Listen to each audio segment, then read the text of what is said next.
There is a Japanese secret that can turn any ordinary person into a lifelong learner. And here's the irony. The more you believe you already know, the less you actually learn until you discover this truth. Have you ever noticed how a 3-year-old learns more in a single year than most adults learn in an entire decade? That child doesn't have motivation hacks, discipline systems, or detailed study plans. And yet, they absorb everything like a sponge. Why? The answer lies in something Japanese Zen masters understood more than 800 years ago, something modern neuroscience is only now beginning to confirm. There exists a specific mindset that turns your brain into an endlessly learning machine. The Japanese call it Shoshin, the beginner's mind.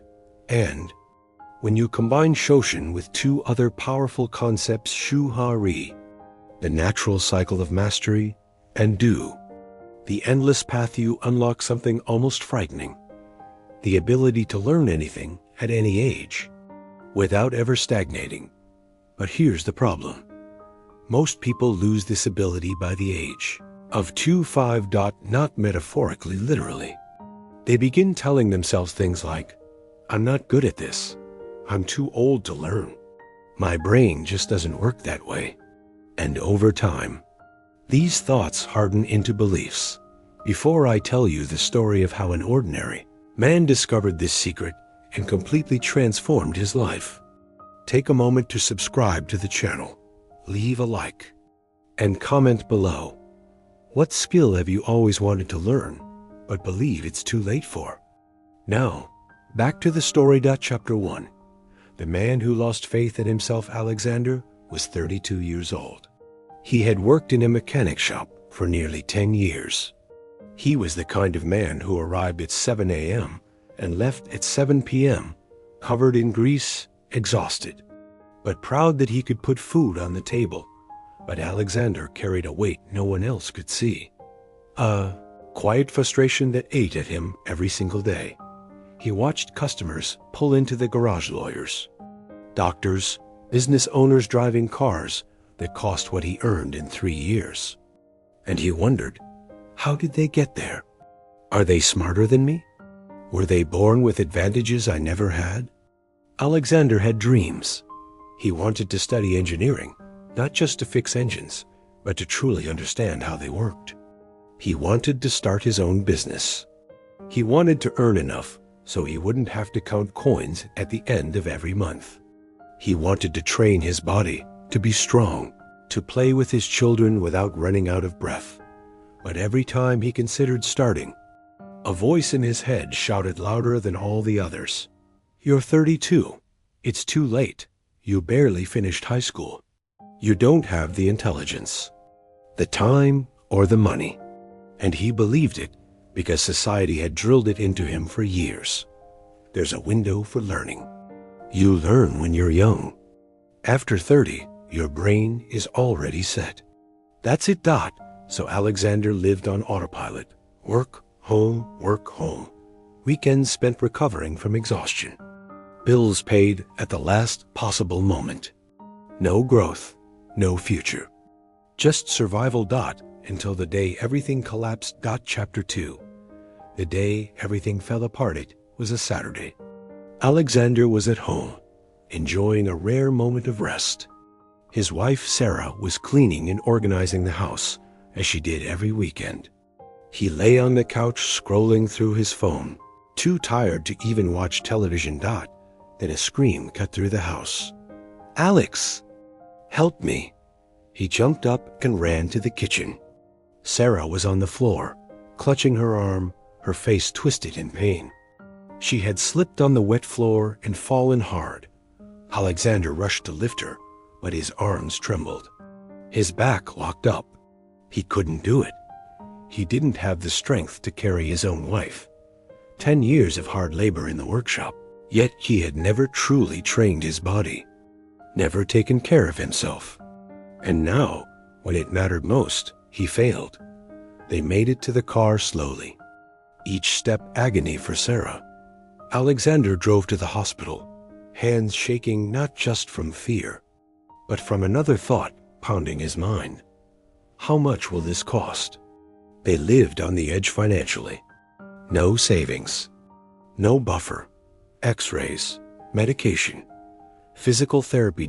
After 3 hours that felt like 3 days. The diagnosis came. No fracture, but a serious injury. The bill over $1,000. Money he didn't have. That night, after Sarah fell asleep, Alexander sat alone in the dark kitchen and cried. Not just because of the money, but because of what it symbolized. He worked 12 hours a day and still couldn't protect his family. He couldn't lift his wife when she needed him. He couldn't handle an emergency without borrowing money. As the sun rose, he made a decision. I can't live like this anymore. Chapter 3. A desperate search. On Monday, Alexander couldn't focus at work. He had decided to change everything, but had no idea where to start. That night, he searched online how to make more money, how to study after 30, how to start a business from nothing. Within days, his feed exploded. Financial gurus promising $10,000 a month. Productivity systems guaranteeing success. Courses titled Zero to Millionaire in 12 months. Alexander consumed everything. He stayed up until 2 a.m. watching videos. He bought courses on credit. He took notes, downloaded spreadsheets, and followed every step, but nothing worked. Not because the information was useless, but because he was trying to skip foundations. He jumped from system to system, strategy to strategy, chasing fast results, until one night, Sarah looked at him and said, "Alex, you're not really learning. You're just consuming. And learning doesn't work that way." That sentence would change everything. That conversation kept echoing in Alexander's mind.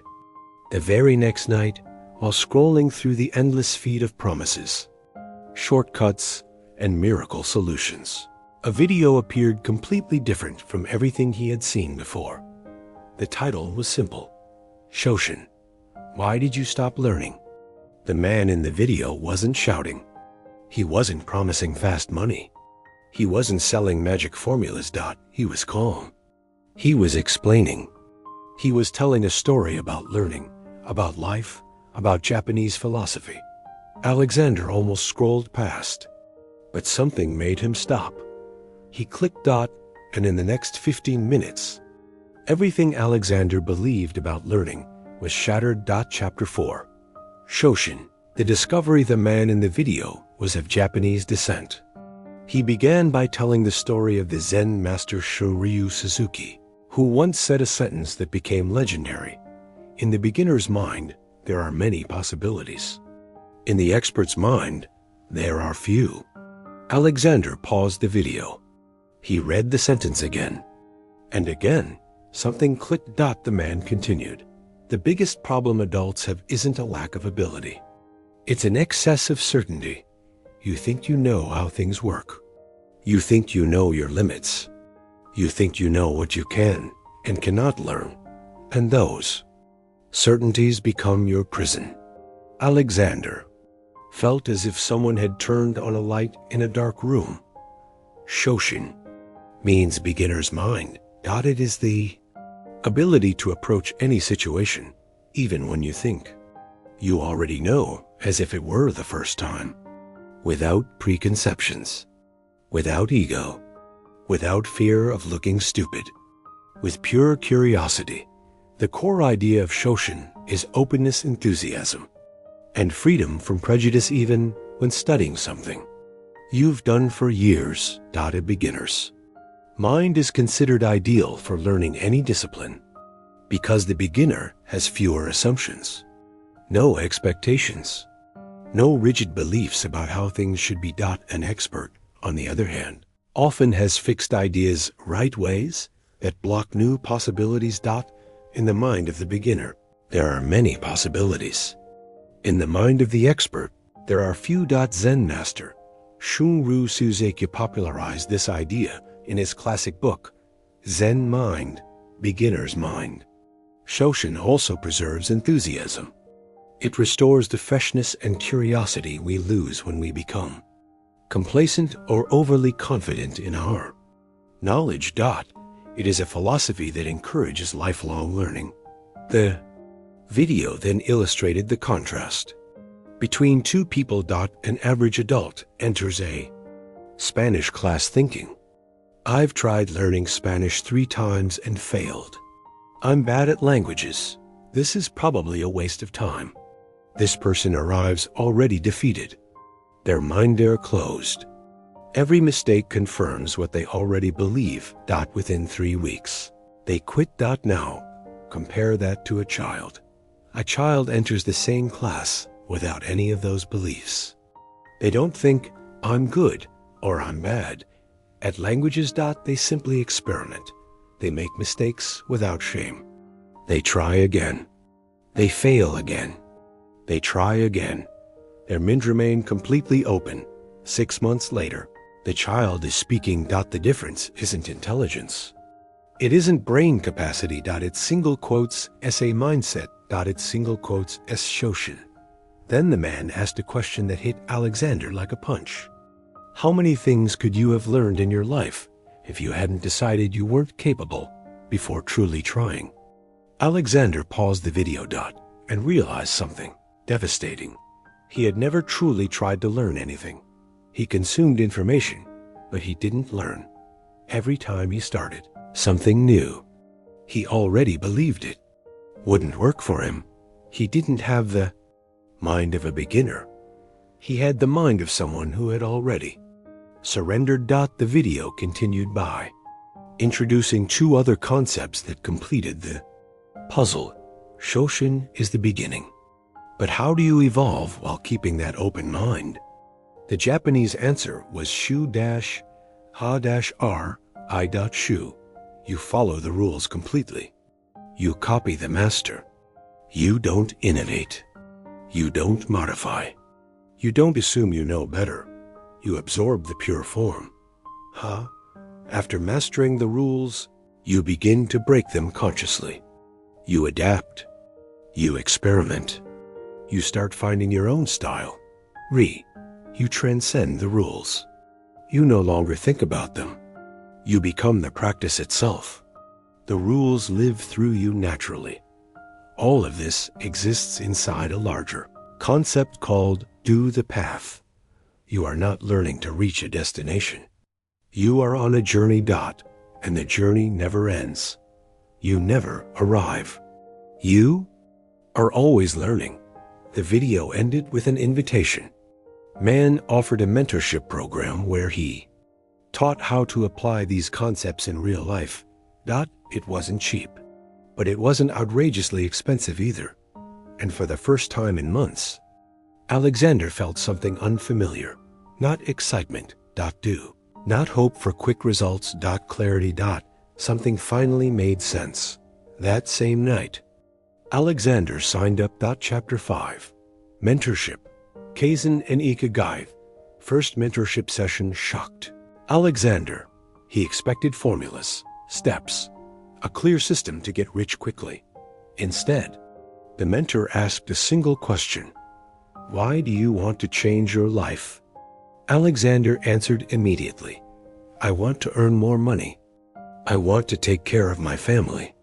I want to be stronger. The mentor shook his head. These are consequences, not reasons. Why do you really want those things? Alexander fell silent. No one had ever asked him that before.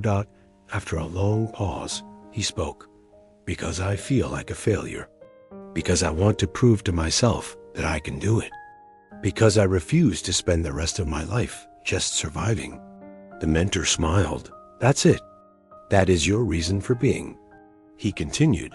The Japanese believe everyone has an ikigai, the intersection of what you love, what you're good at, what the world needs, and what can pay you.